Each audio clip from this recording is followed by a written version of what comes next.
On this episode of the Bronze Metalist Podcast, we talk about Lonely People with Power by Deafheaven.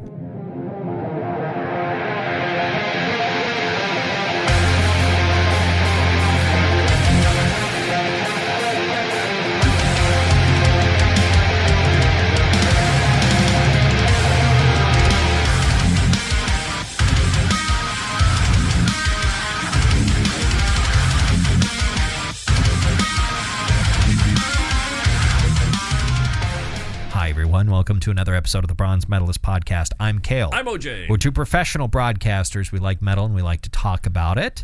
And there's an album that came out from one of our favorite bands, Deafheaven, that I had not realized had come out already. So I figured it would be a good time to talk about it. It came out at the end of last month. March 28th. I had seen that, like, I knew they were putting a new album out. I had seen they had released a couple of singles, but I had totally missed when the release date was. Right. And so I was very, very pleasantly surprised to find out that it was already out and able to be listened to. And I was to say pleasantly surprised would imply that I didn't expect to be... that I didn't expect to enjoy it. What I mean by pleasantly surprised is I expected to like this album, but I did not expect the musical direction that they took with it. It's very black metal. Yeah, I expected them to stick with their like 90% shoegaze that they had done on Infinite Granite. Like I kind of thought that's just the direction that they were sticking with as a band. And to a lesser extent, Sunbather. Like I mean, This album is basically the sequel to Sunbather. Right. Basically, like I had expected like. This is definitely a return to the style of music on that album, and on the album immediately after it, whose name I always forget because like that album and then Ordinary Corrupt Human Love are both kind of like they're kind of forgettable in my opinion. Sure. New Bermuda is the album after Sunbather. New Bermuda and Corrupt Human Love are kind of.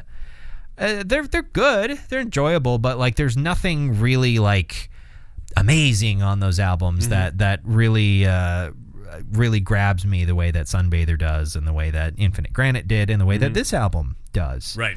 I think this might. I really think it's their strongest release since Sunbather. And Infinite Granite comes very close for me because I adore that album. I listened to it.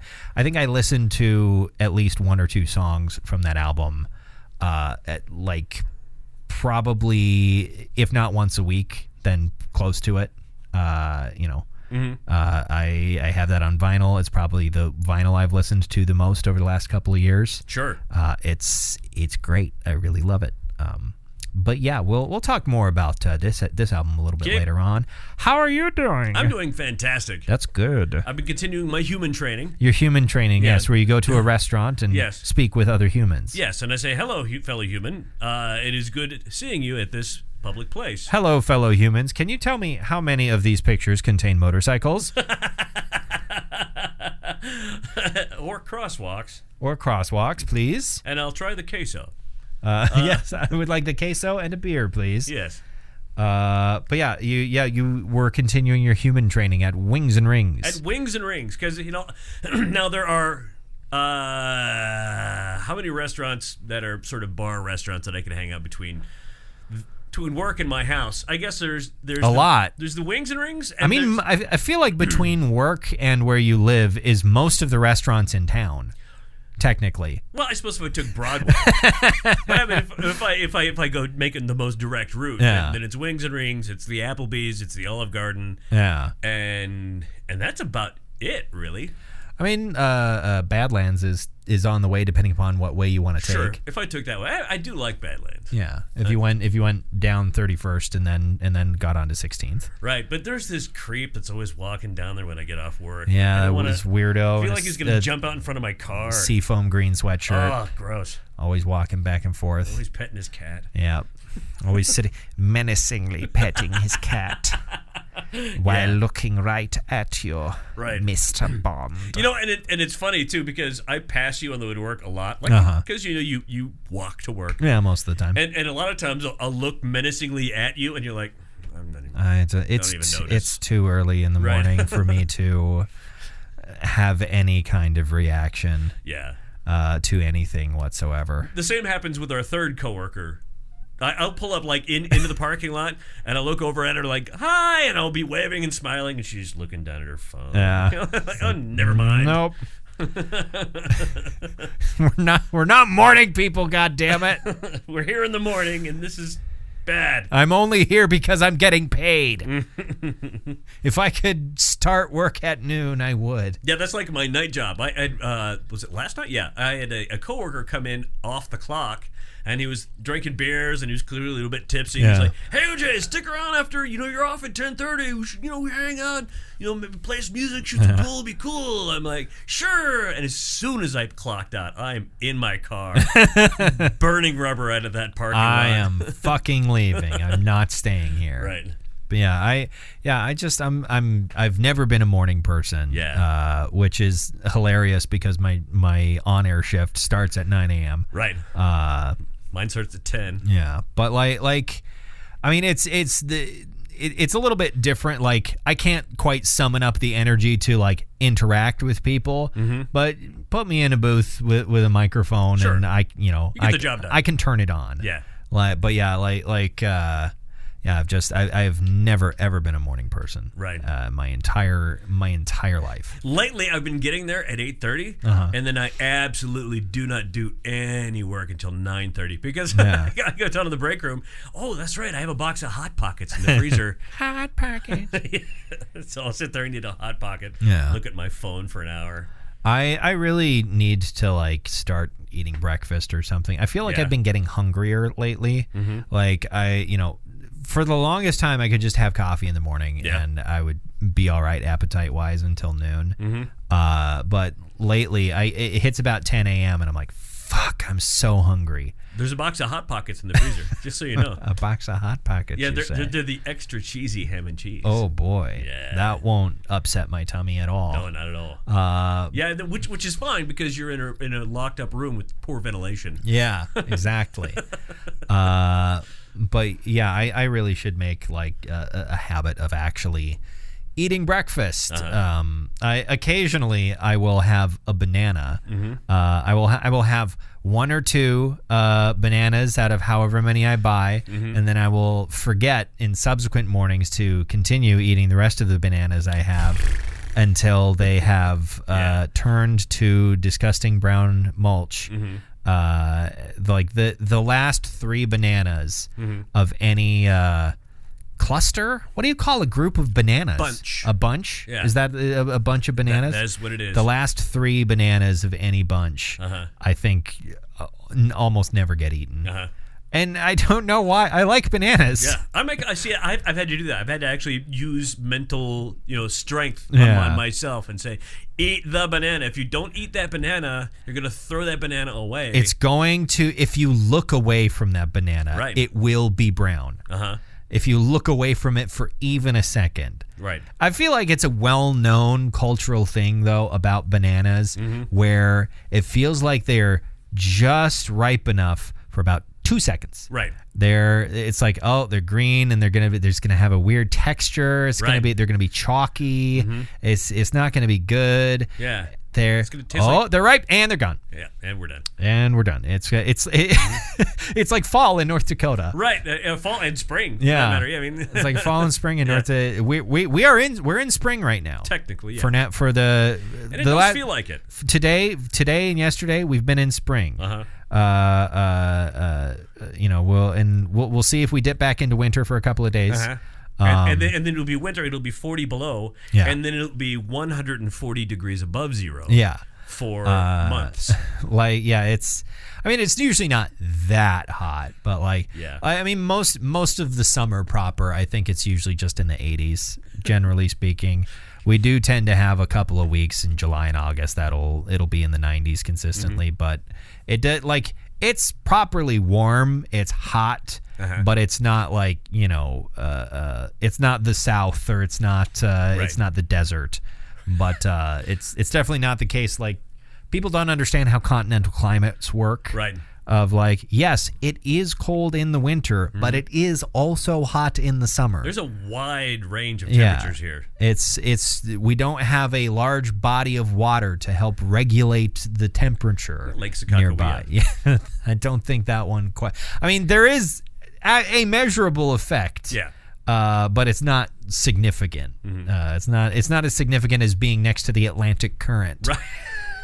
The Atlantic is significantly bigger than Lake Sakakawea. I think that's not a controversial statement to make. I think that is accurate. I think everyone would agree. Yes, that the Atlantic Ocean is bigger than Lake Sakakawea. It just triggers a memory for me being sitting playing a dice game with a woman by the lake. We were just a big group of people with some tents. Yeah. And sitting on my friend Tim, who's recently passed, my daughter, who's going to be 30 here shortly, she was 4. Okay. And she was sitting on his knee. And we were all being quiet, and the air was calm, and Tim started in on it. He says, wow, it is 72 degrees. The sun is setting over the hill over here, and the surface of the lake is like glass. It is perfect. We got our wieners in the fire. And I started to giggle, and I heard my 4-year-old go, hot dogs, Dad. She's already... Yeah. Already sick of your shit. Yeah. Yep. Yeah. Oh, no. They're hot dogs. Hot dogs, Dad. And I remember the day, too. Remember the day, and it was like junior high, I think. She was in junior high at the time. Maybe not even quite. Maybe like the 5th grade. And we were in the mall, and I was embarrassing her. And it clicked. She's like, oh, wait a minute. I could be way more fucking embarrassing than this asshole. I can turn this around. Yeah, I can turn this around. She started, I can't remember what she did, making fart noises, throwing shit. I'm like, oh, okay, all right. You win. I see. You got it. You good. I get it now. Yeah. I feel like the moment a teenager realizes, like, oh, I have this power. Yeah. That's really dangerous. I've inherited this power from you, Dad. Yeah. Where did you learn how to be this embarrassing? I learned it from watching you. Yeah.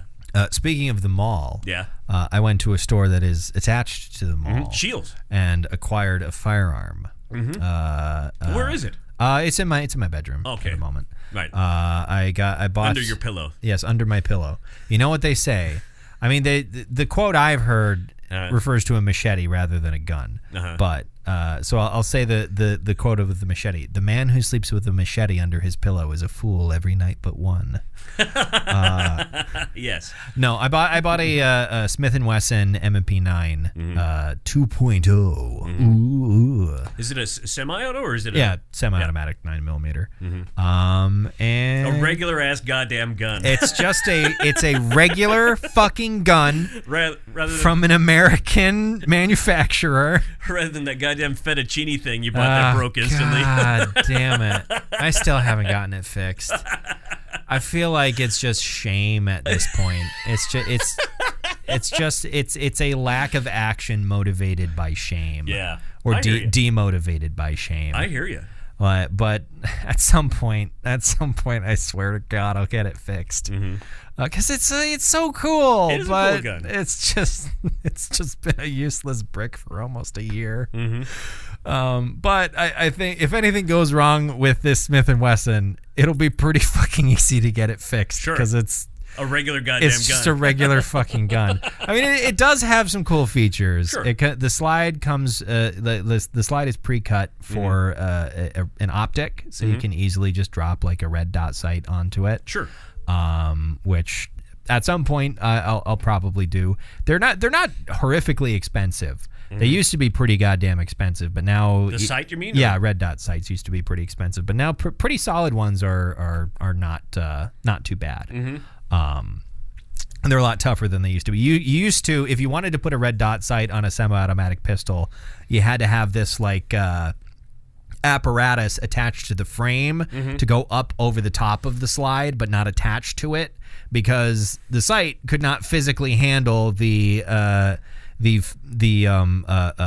violence, I guess, of getting slammed back and forth as the slide moves. But they're significantly more durable now than they used to be. Sure. And so it's a whole thing for target shooting for pistols with red dots. So, if you wanted to go assassinate someone.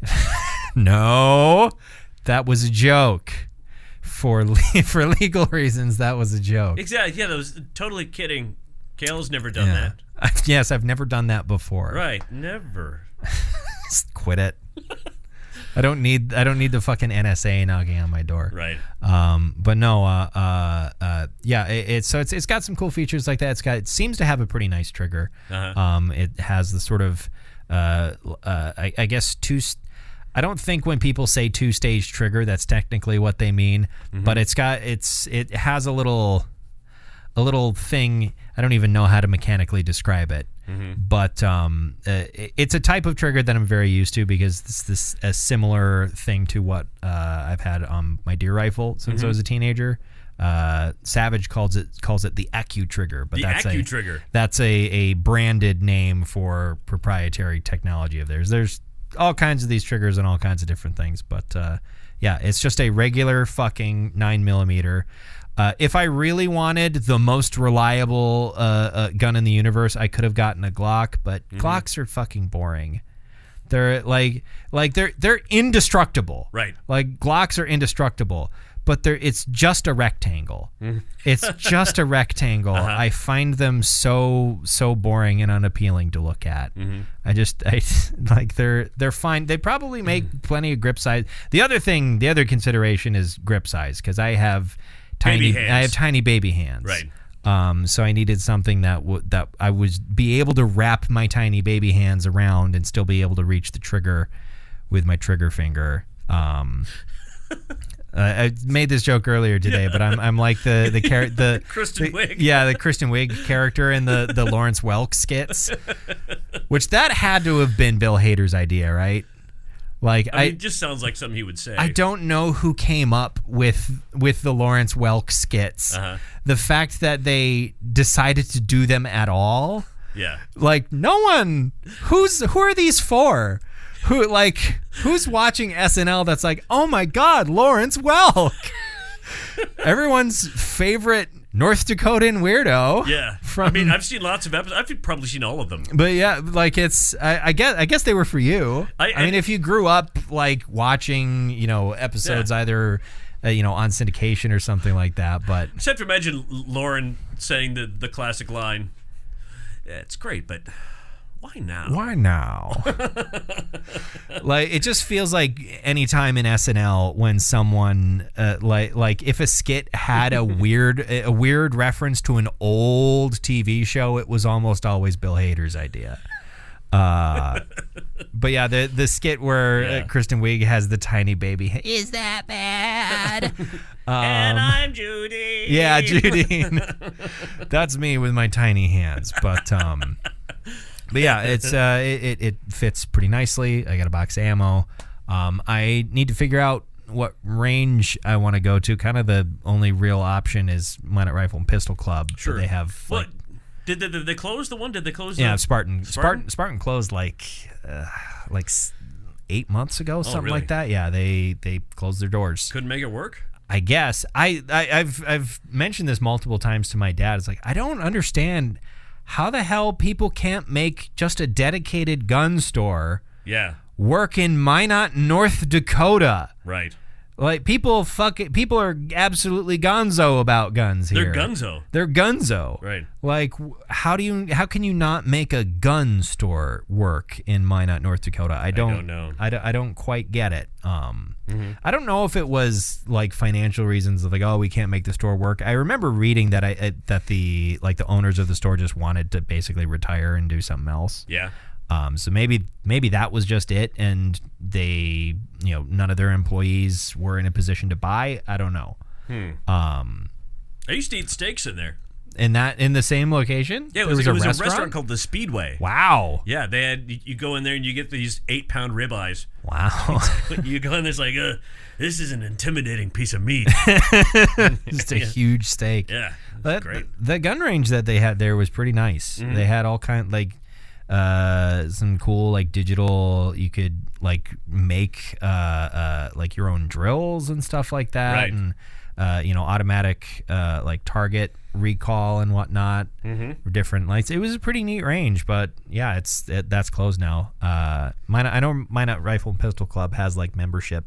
You have to pay like a membership fee or whatever to use it, or you can't just like pay a fee. Like I think like maybe at the skating rink. I think maybe you can, but if you're going regularly, it's probably more worth it to buy the membership. But it's like $150 a year. Sure. Like it to me, I balk at that a little bit because I grew up in the country, and if my dad and I wanted to go shoot guns, there's just an abandoned coal mine outside of Wilton that you could just walk onto anytime you want, and as long as it wasn't, as long as there was a table open, you could shoot to your heart's content, and it was fine. Of course, that was outdoors, right. But yeah, you could just go to this old abandoned mine. The last time I pulled the trigger on a firearm, it was at a dam outside of Burlington. Damn. Yeah, damn. So my buddies used to go out there all the time. Yeah. We'd be teenagers, but we'd have beer, of course. Beer and firearms. Classic combination. Yeah, I'm surprised none of us are dead. But yeah, and it would always. Somebody would at some point set their beer down and be 3/4 full, and one of the other assholes would shoot it. Like, God damn it! It's a waste of beer. It's a waste of beer. It's a waste of beer and a bullet. But it was a good time, and it was 1992. 1992. What do you remember about 1992? Void. Me too. I remember the darkness of pre-existence. That's some Dune shit right there. Yeah. I've continued reading Dune. I'm now on Children of Dune. Really?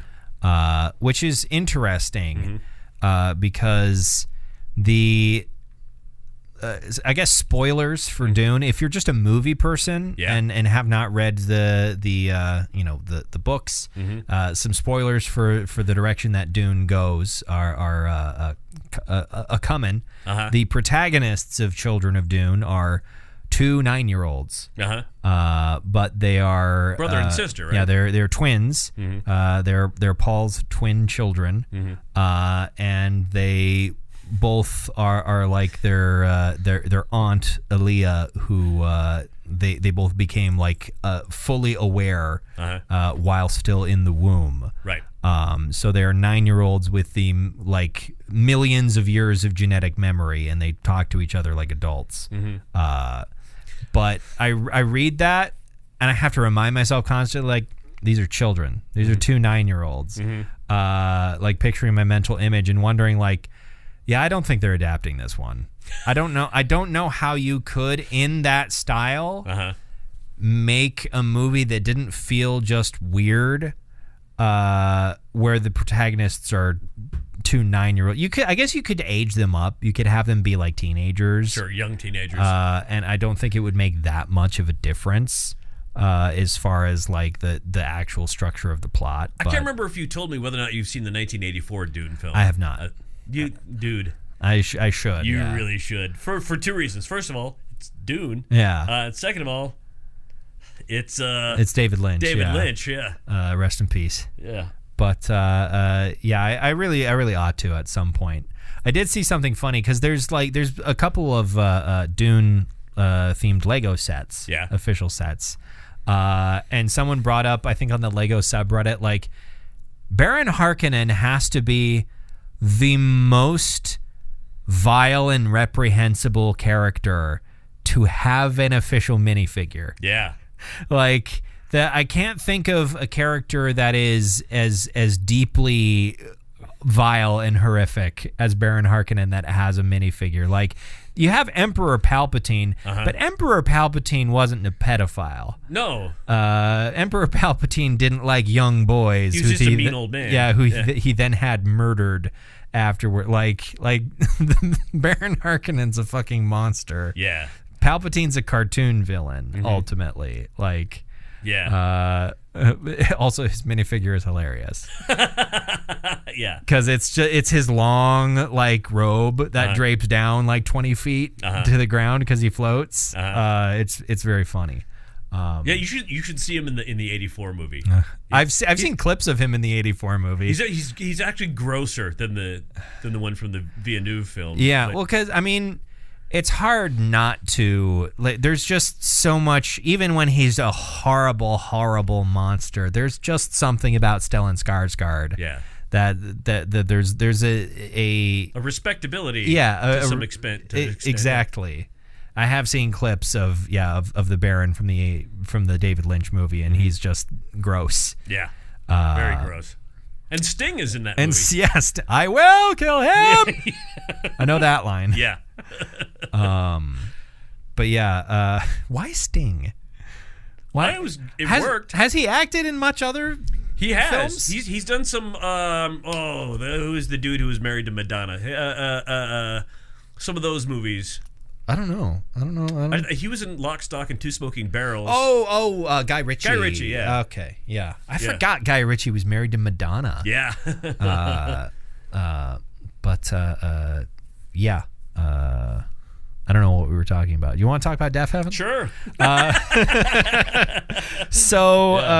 Deafheaven, if you don't know, is an American band. an American, I guess you would call them. They're coming to your town. They're going to party down. We're an American band.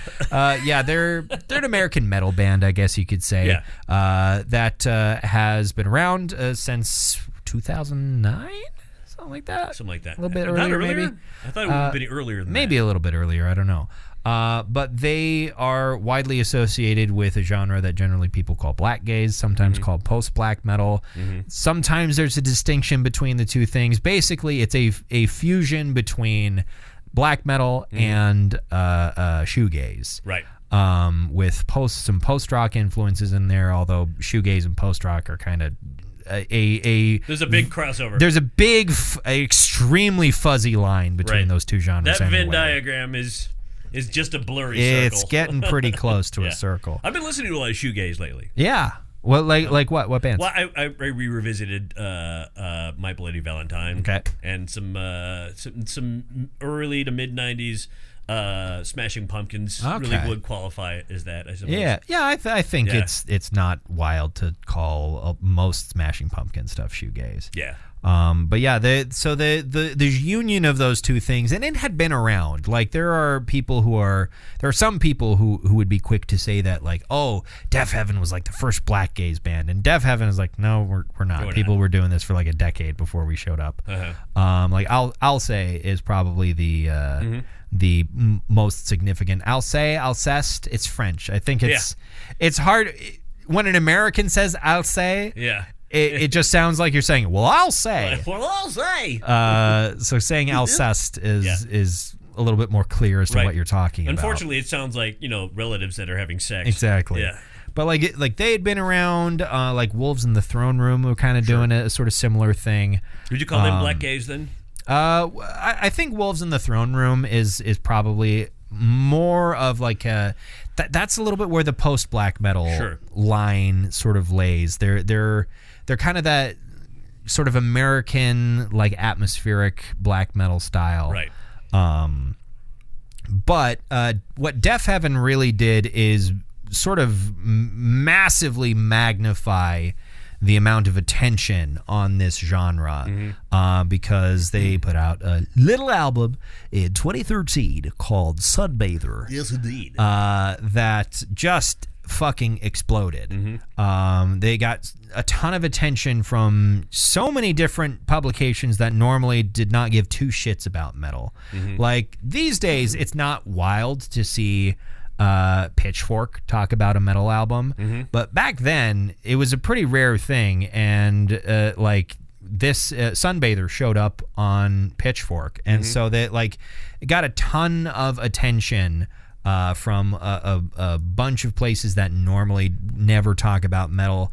And that kind of brought some negative attention to Deafheaven from people who were very gatekeepy about what is and is not metal. People were calling Sunbather a black metal album, and categorically it isn't. And Deafheaven was like, no, we're not a black metal band. We have influence, like we like black metal bands. You can tell. But like we are, we're a different thing.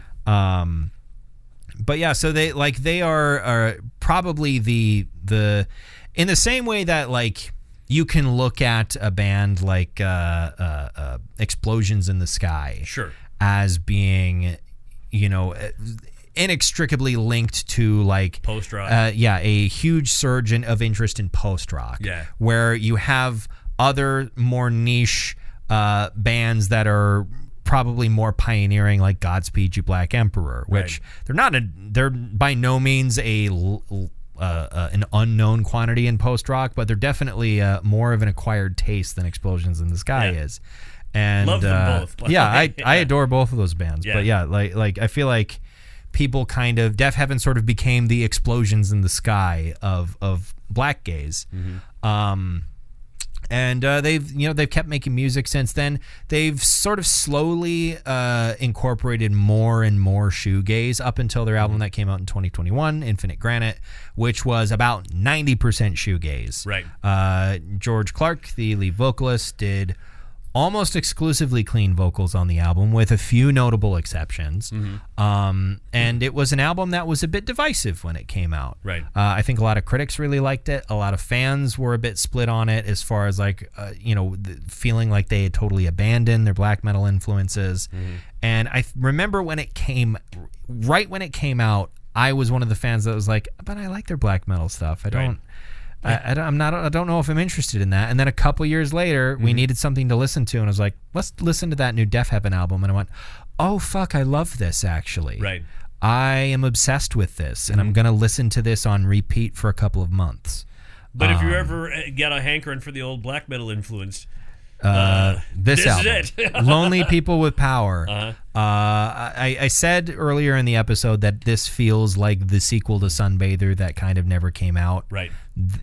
And I really do mean that. It is, I think, one of the most beautiful sounding metal albums I've ever listened to.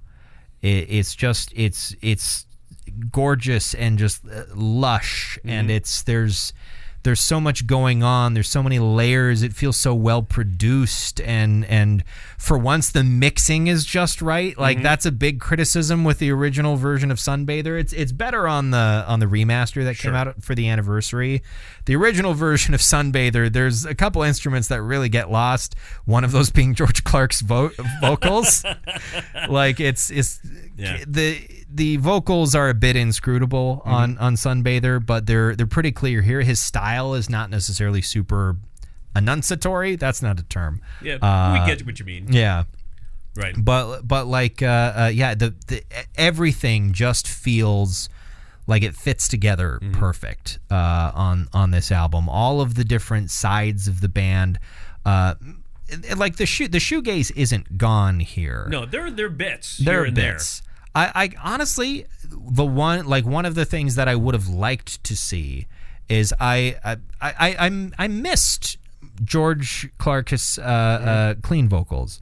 They're not gone. They're still there every once in a while. And there's a lot of talky. Yeah, there's some spoken word stuff which I've in the past I've not been super fond of, but that's usually because in a lot of metal bands when they do spoken word, it's kill myself for you. It's the Phil Anselmo thing. And I don't know why that gets on my nerves. On this, it's not nearly as grating to me.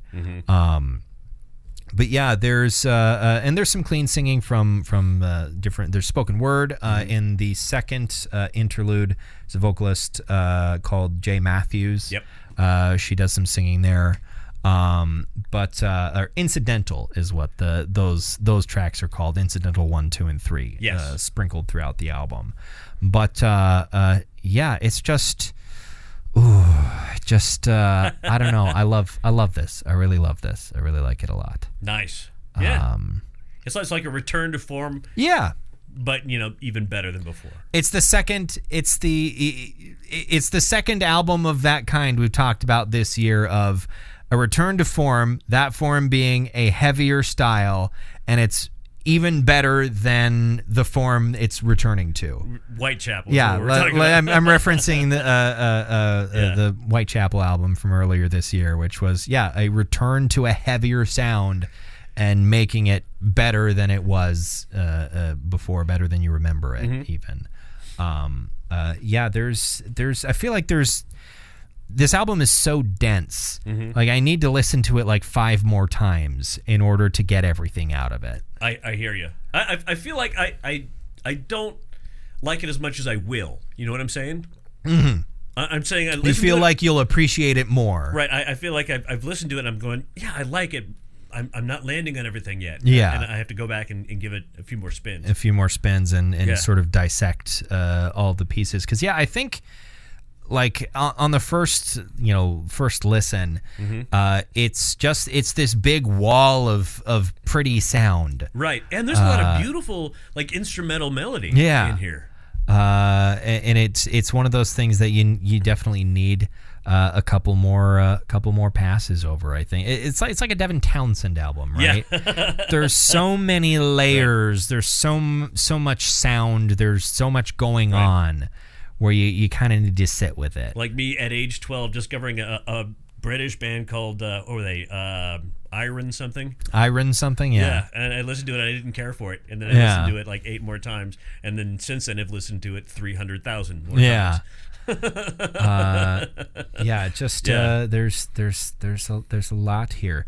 I feel like Deafheaven has an interesting sort of visual and atmospheric fixation on like the 60s, on like the 50s, 60s, and 70s. Okay. Like the like music videos, the art for this album, it's all very retro. Yeah. Like they tend to have a lot of the promotional stuff I remember seeing for Ordinary Corrupt Human Love was sort of in there. And I don't know, like, sort of 50s, 60s, 70s Hollywood, California seems to be this. What is the word for it? What is the word, like our state capitol building is that type of style? Art Deco. Yeah, sort of. There's kind of like musical Art Deco, and like the visual style of it as well. Yeah. I don't know. The two things are just linked together in my mind. I do know that all of them are pretty obsessed with like old school gear. So I don't know if the two things just kind of dovetail. But yeah, there's some connection there. And if you like pay attention to the lyrics, the lyrics feel like they sort of feel like a really artsy sort of like older drama movie of some kind. Sure. Like something Peter Falk would be in. Yeah, and it's set in Los Angeles and all that. Like I don't know. There's a lot I like about this, but it's feel like it's hard to put it all into words. Yeah. There's a lot here. There's a lot here. There's a lot to dig into, a lot to bite into. I was kind of surprised. There's some remarkably like I guess metally riffs in some of the opening to some of the songs, like thrash metal sort of. I think Magnolia. The opening to Magnolia is a remarkably like thrashy sounding. I don't want to spoil it for you. That's my favorite song. That's your favorite song?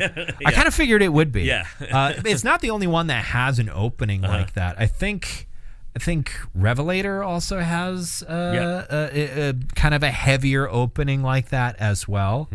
But it felt a little different for them. Like it's not the way you expect a Deafheaven song to open, generally speaking. They like their slow meandering openings, more dramatic for a lot of songs. Yeah. Whereas that Magnolia is just right away just like it's very aggressive for them. in a way that you don't expect. But it's welcome. It's a welcome surprise. Mm-hmm. It's one of the pleasant surprises I referred to earlier in the episode. Mm-hmm. This album slaps. Yeah. It slaps. Yeah. It's got an 85 on Metacritic, which is pretty good considering that's an aggregate of everything. Your favorite song, Magnolia, absolutely. Amethyst is my favorite song. Okay. It's one of the longer songs. I think it actually is the longest song on the album. And it's got everything I love about Deafheaven under one roof. Mm-hmm. I do like the last couple of songs. I'm always a big album crescendo guy. The finisher is definitely a Kale song. I really like the last two songs, Winona and The Marvelous Orange Tree. Mm-hmm. I like both of them quite a lot, but I do think my favorite is Amethyst. From right in the middle of the album. Mm-hmm. It's like the crescendo of Act 2. Right. It's just, I like it quite a lot. It's the torso of the album. It's the torso of the album. It's the heart of the album. The heart, aw. It's the heart. The thorax. It's the thorax of the album. But what metal are you bestowing upon this album like Maskanata de Chewbacca? I haven't listened to it enough yet. I feel like I need to listen to it more.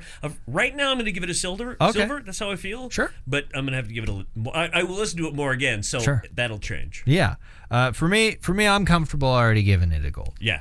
I'm very aware of how in my wheelhouse Deafheaven is in general. So you wear their merch. Yeah, I wish that sweatshirt was more comfortable. Yeah. It's just a little too small for me, despite the fact that it's in my size. It's an extra large, but it's an extra large that runs awfully small. Oh. To be fair, this sweatshirt is a double XL. Oh wow. Which I would have ordered if they had any in stock. Oh. I was like, just a 1X will probably be fine. Sure. And it wasn't. I still wear it occasionally, but it's one of those sweatshirts that you kind of have to wear with a belt and tucking your shirt in. Yeah. Because anytime you raise your arms, people will see your belly. Yeah. And I don't like that for me. So it's especially gross for me. But yeah, I see my belly button. But I do like that sweatshirt. I just wish it was not quite so small on me. I have weird bodily proportions. You and me both. I'm built like a troll. I'm partially built like a frog. A frog? Yeah. I have to wear a belt or suspenders or something because I have nothing. Yeah, nothing's holding that up. Nothing's holding them pants up. Yeah, I'm with you. I guess we're built like Hank Hill. Yeah. Both of us are built like Hank Hill. But yeah, that's Lonely People with Power by Deafheaven. Good album, very good. Very good. Recommend. I would say check it out. Absolutely. It's gorgeous. It's beautiful. I love it. It's so beautiful. What do you want to talk about next week? Well, I got a request. A request? Yes. A request from somebody out there in listener land. Okay. And this is going to be a challenge for you. Okay. Because I know how much Cale Borner does not care much for sexy music. Okay. But it's really good if you give it a chance. Okay. I enjoy it. Even in Arcadia. Bye. Sleep Token. Okay, I suspected it was going to be Sleep Token. They're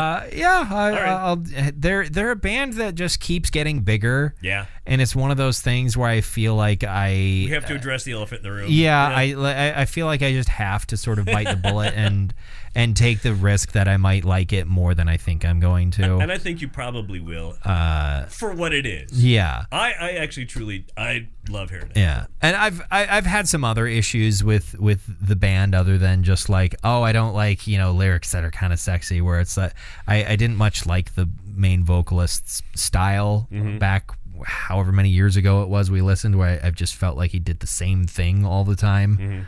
So maybe that's changed. I don't know. We'll give it a listen. Yeah, we'll give it a listen. Is that the newest Sleep Token album? That's one that just came out. Yeah. All right, so that we'll talk about that next week. Until then, why don't you go ahead and subscribe to our feed on whatever podcast service you use to listen to us. Thank you very much for listening to another episode of the Bronze Metalist Podcast. I'm Kale. I'm OJ. Congratulations.